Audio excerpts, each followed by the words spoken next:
বেগুন হলো ইয়ে কিনা গ্যারান্টি দেবে এর একটা গ্যারান্টি দেওয়া যায় যদি খোসাগুলো এনে আমাদের দেন তো নিরাপদ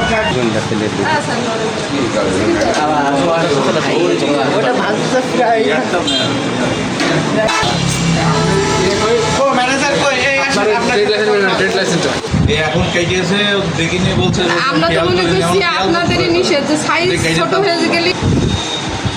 কাটা তাই নিষেধ পোকা হলেই সেটা নিষেধ Next level, well done, side by side, free. আপনাদের মনে হয় চুলার অনেক কাজ আছে অনেক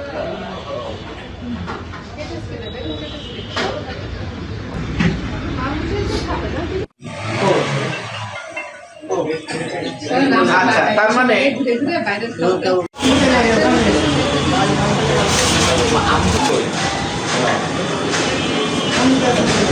আমরা এখানে ভোজন বিলাসে আসছি, এনারা ইফতারি সরবরাহ করে, তাই এখানে আমরা যে বেগুনিতে দেখলাম যে বেগুনি পোকা আলা বেগুনও উনি ইফতারিতে ব্যবহৃত করছে, এবং তার মধ্যে আমরা শুধু পোকা আলা না পোকা সহ বেগুন।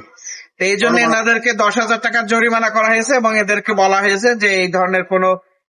কিছু দিয়ে যেন ইফতারি না করে। আমরা এটা মনিটরিং রাখবো এবং আমাদের অভিযান চলমান রয়েছে এটা, এবং রোজার শেষ দিন পর্যন্ত ইনশাল্লাহ অব্যাহত থাকবে।